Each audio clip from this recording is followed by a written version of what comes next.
What's up guys, welcome back again to your Heroclix headquarters. Today we're going to be counting down the top 5 Prime figures in Modern Age Heroclix 2022. Now this list is partially meta and partially just, my own personal opinions, so make sure to let me know your top 5 Primes in the comments. But without any further ado, let's get to the list. Alright, and starting off our list for top 5 Modern Age Prime figures is Bishop from House of X. I love the classic animated series look on him, super cool. And the reason I really like this guy is because of his first trait here, phasing teleport once per game. When Bishop uses it after resolutions, you may generate a shard bystander. And now that shard bystander is really what makes this guy amazing, because her trait that says opposing characters can only attack characters within 5 squares of themselves. So this basically shuts down all of your opponent's ranged attackers. If they have 7, 8, 9, 10 range, whatever, it doesn't matter. They have 5 range now, essentially, as long as she's on the map. Now, that's the only thing. You really got to try to keep her protected, keep her in the back somewhere where they're not going to get to her, because she's just a pog. She's got 17 toughness, so easy to one-shot. But also, you have to keep Bishop safe, because after the resolution of any action, if no friendly character named Bishop is on the map, KO shard. So you can't really just have him run in there willy-nilly either. But he's pretty well defended with his energy shield deflection and toughness. And he's also got this other good trait that says when Bishop attacks one or more characters with the past and or future keywords, or that can use probability control, modify attack +2 and damage +1. So those are 3 things that are fairly common to see nowadays, especially probability control. And that puts him up to 13 attack for 4 damage, which is pretty great. For 40 points, he's already a decent ranged attacker, especially energy shield toughness gives him good defense. He's got outwit as well, X-Men team ability, and, decent dial length there as well. And then the shard bystander. Another cool thing, if you're not really needing the shard bystander to stay alive for the range thing, you can just phase teleport him in, drop her there, outwit something, and then she can make an attack. So that or she can running shot even. So that ups the reach that he has for being able to attack somebody. And I think all that for 40 points is just amazing. Plus, with that shard bystander, he's pretty much a hard counter to almost every other character on my list here. So for all those reasons, he's coming in at number 5. Coming in at number 4 on my list is Batman from the Justice League Unlimited animated series set. So cool that he looks just like the show. I love how well they managed to do with those animated series sets. So taking a look at what he can do, it says free for the rest of the game. Batman can't use the Batman team ability, and whenever he occupies a clear square and is given a range action to use Incapacitate, Mind Control, or Penetrating Psychic Blast, he can use Improved Targeting, Hindering, and can make range attacks while adjacent, and may instead target all opposing characters within line of fire. Now, I could have sworn this got an errata. I couldn't find it anywhere, because I thought after they changed the rules, they had to change the way they worded this, but like I said, I couldn't find an errata, so maybe I'm just going crazy. But basically, whenever he shoots with Mind Control, Incap, or Penetrating Blast, he can see all the way across the map. Because he doesn't need range, it just says may instead target all opposing characters within line of fire. And since it doesn't say range in line of fire, that does mean that if he can see them, if there's no blocking or other characters or elevation in the way, then he will get to shoot them. So basically, just the fact that this guy can shoot your entire team across the map is why he's on this list. He also has colossal stamina, and even though that is basically removed from the game, anything that has it traded or in a special power like this will get to use it exactly as it used to be. So whenever he has 2 tokens, you can still give him an action and deal him an unavoidable damage and not remove his tokens. 12 attack the whole dial. And when this guy first came out, you could do knockback damage and pushing damage and stuff to quickly get this guy onto the penetrating blast clicks. But even without that stuff, just having this guy mind control your opponent's entire team with his 12 attack is really good. Since mind control is so much better now, because they can actually, use most of their powers nowadays, it's still really, really good. For 40 points, 12 attack, mind control that can target everything within line of fire, regardless of range, is just super, super good. He's just an incredible range attacker, super cheap, good keywords, can fit on a lot of teams. especially with some of the keyword shenanigans you can do. You can put this guy on some weird teams, but he's just an amazing character since the day he released. So for those reasons, he's coming in at number 4. Coming in at number 3 for me is going to be Black Leopard. Now, I've honestly used this guy so many times. I wish I could put him higher up on my list. He's done very well for me, personally. So taking a look at what he can do, he's got the Avengers, Fantastic Four, Wakanda, Ruler, and Warrior keywords. He starts off with this trait that says the maximum attack, defense, and damage values of opposing characters within 6 squares and line of fire are each equal to Black Leopard's printed value of that type. And that is amazing because he has pretty basic combat values, which we'll take a look at in a second. Then he also has leadership and perplex, and when he uses perplex on himself, you can modify the chosen value by +2 instead if an opposing character within 6 squares in line of fire has a higher printed value of the chosen value than Black Leopard's printed value. So yeah, pretty insane. I mean, look at that. Just mostly 10s and 9s on attack, 17s and 16s on defense, and mostly 3s on the damage. So, you know, just very basic 10, 17, 3 for most of that. To make your opponent have a 10, 17, 3 on some of their, you know, really good attackers that have like 12, 19, 5 or something is really good, obviously. And on top of that, he is just a decent, you know, little close combat attacker. You know, charge blades, can do some good damage with the blades. And the leadership and perplex gives you some good support options as well. So he's just all around really good. I really like to just kind of carry him up there, you know, use him to perplex up my attack or something, carry him up there. And, you know, once he can see within 6 in line of fire an opposing character, then it just, you know, their maximum defense is a 17, so it makes them really easy to hit. That doesn't matter if they have, you know, defend next to them, if they have energy shield deflection, if they've been perplexed up, combat reflexes, none of that stuff matters. Their maximum defense is a 17, and that, you know, it helps out tremendously.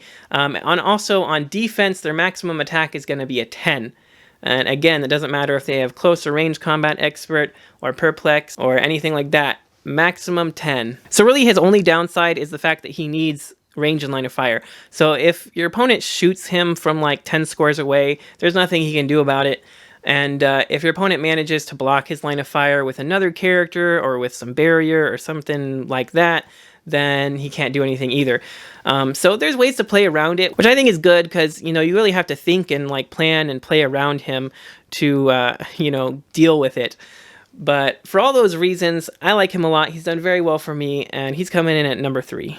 And coming in at number 2 is a personal favorite of mine, and that is Punisher War Machine. Now, this guy looks amazing. And he's from the Captain America and the Avengers set, which also had one of my favorite regular War Machines. But looking at what this guy can do, he's got Marvel Knights, Shield, Armor, Soldier keywords, improved targeting, hindering comes in handy quite often. For +5 points, during force construction, you may include a character named Punisher of 75 points or less on your sideline. When Punisher War Machine would be KO'd, instead replace him with that Punisher on its last non-KO click. Then roll a d6 and heal that Punisher half the result. This game, that Punisher can't be healed any other way. Protected Pulse Wave. And then he has Colossal Stamina. And if Punisher War Machine has 2 action tokens, he has free Make an Attack. And he also has Energy Explosion and Knockback on his attack power, and Perplex, but only to target opposing characters. So, with all that in mind, he's 90 or 60 points. He's got the Shield Team ability as well. 7 range double target that can see through hindering. Starts with 10 movement running shot, 12 attack, 18 invincible, and 4 damage. And, you know, you got double target Energy Explosion, which can be useful if you're dealing with, you know, a big swarm of characters, or just shooting 12 for 4 is really good. And the fact that he can free make an attack whenever he has 2 action tokens is so good. That means this guy's basically shooting twice every turn forever when you include the Colossal Stamina, because, you know, you can just keep giving him an action regardless of him having 2 tokens, and then deal him a damage and don't clear his tokens, so he can, you know, keep free attacking because he still has 2 tokens and keep attacking. by Colossal Pushing. So it's pretty insane. Now, obviously, if you keep doing that, he's going to eventually kill himself, which is why I usually like to put on something like the Soul Gem, so he can use Steel Energy for close or range attacks, and it +1s his defense as well. You know, that way you get to keep attacking and Steel Energy and heal him back up for every time you hit a character, and it balances out so he doesn't end up KOing himself. But he's a really, really fun character to use, a really powerhouse attacker. I've used him a lot of times, and he's just such a cool character. So for all those reasons, he's coming in at number 2.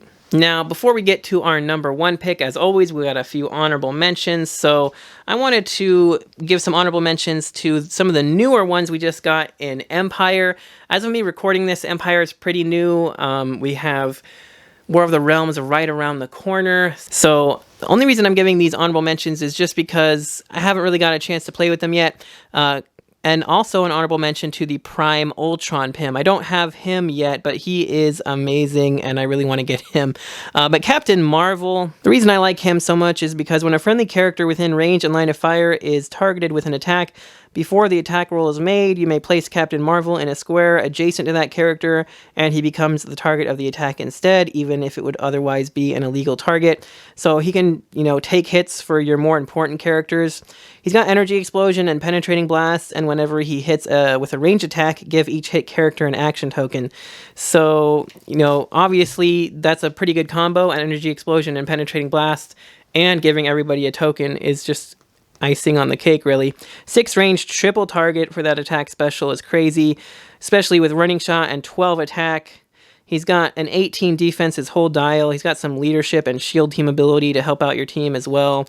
And, you know, when he takes a hit, he gets stealth, regen, and prob, so he can keep himself protected with the stealth and prob, and he can just regen himself back up to keep shooting.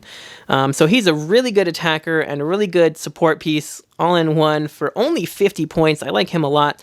And then Gamora, I like her too. I haven't really got a chance to use her just yet, but at the beginning of your turn, if a friendly character was not targeted with Outwit since your last turn, you can heal her click, and whenever a friendly character is targeted with Outwit, you can gain 1 mission point, and I just think that's a really cool way to get mission points or to heal her a click. I mean, she's either healing a click every turn or giving you a mission point every turn, so that's pretty useful. Then she also has a stop that when it's first revealed after resolutions, all opposing characters within 6 squares are given an action token, so that is a really good stop click as well, and, you know, good stats and powers there. 100 points, you know, maybe a bit much, but I think she's just a really cool, fun character, and I really want to try her out soon. And like I said, Ultron Pym from this set as well is an amazing prime.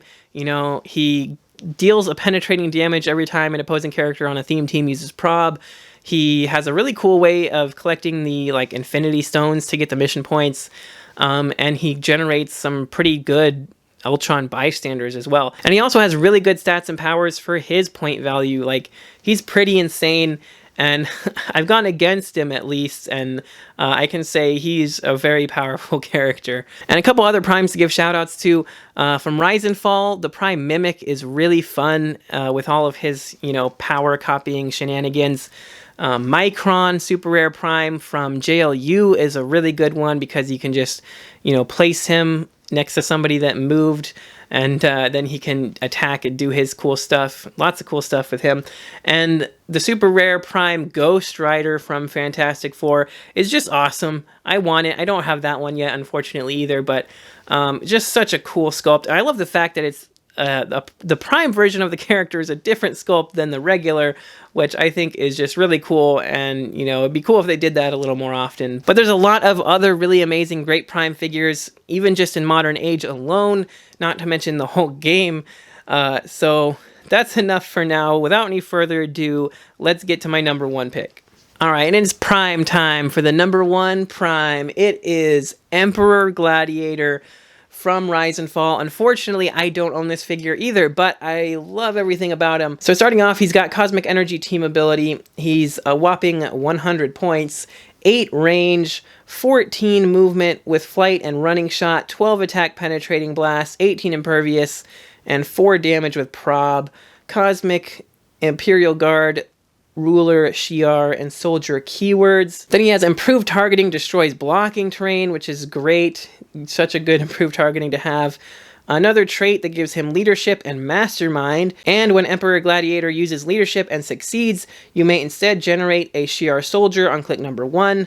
Friendly characters with the Shi'ar keyword that occupy or are adjacent to one or more Shi'ar flag-like objects modify damage +1. And his other trait says when Emperor Gladiator hits, give him a confidence token, max 1. If Emperor Gladiator has a confidence token, he can reduce penetrating damage, and when Emperor Gladiator would take damage, he may instead remove a confidence token to take no damage. So as long as you can like just TK this guy out there, running shot, you know, through a wall or a barrier or something. And if he gets the first hit in, which is pretty easy considering he's got 12 attack with prob and you could easily perplex him up, then he gets that awesome confidence token, so then he's basically impossible to kill because he can reduce penetrating, and if he would take damage, you just remove the token and he's fine. And that coupled with the fact that he can generate his own mastermind fodder with the traded leadership and mastermind that also gives him the ability to generate the soldiers is also crazy. Plus, those soldiers can actually then take an action to make a Shi'ar flag object and modify his own damage +1 if need be, or, you know, give them +1 damage so they can shoot and actually deal some good damage. So I think for 100 points, this dude's pretty insane. He also can't be outwitted because of the cosmic energy. That gives him willpower to keep going. So pretty crazy. I really just love everything about him. I like him best at 100 points because it gives him much more reach to be able to hit first and get that confidence token. And I mean, even if you lose the confidence token, as long as you try to move somebody up with him or try to carry somebody with him, then you can just mastermind onto them, and it's pretty insane. This guy's just such a beast of an attacker on both offense and defense. I love it. And he has a great keyword selection, so, you know, Cosmic is already good. And between Ruler or Soldier, you can actually put him on a Spider-Man family team if you wanted to do some weird shenanigans there. And with Cosmic, you could put him on a Latveria team as well. Plus the fact that he has Shi'ar lets you do some interesting stuff with the uncommon Professor X that gives you the X-Men swap outs, because that includes anything with X-Men, Shi'ar, or Illuminati, so that includes him. So you could swap him in or out of a team at will. So there's some really interesting things you can do with him. And just for all those reasons, he's my number 1 pick. He's my number 1 that I'm still trying to hunt down right now and get me one of those. He's currently over $100, so that makes it a little bit more difficult to get my hands on one. But just such a great version of the character. He looks so fun to play, and I can't wait to try him out myself. But anyway, for all those reasons, he's coming in at number 1. Alright, so that's going to do it for this top 5 video. As always, if you enjoyed it, make sure you smash that like button. It helps me out a lot. Like I said earlier, let me know in the comments your favorite Prime figures currently, because I'd love to hear about that. And if you guys haven't already, make sure you click that subscribe button so you don't miss any future videos. And if you'd like to help support the channel even more, you can check the links in the description for our Patreon, so you can see your name here in the credits as well as some other cool stuff, so make sure to check that out. And that's going to do it for this one, so thanks again so much for watching, and until next time, this has been Heroclix Headquarters, signing off.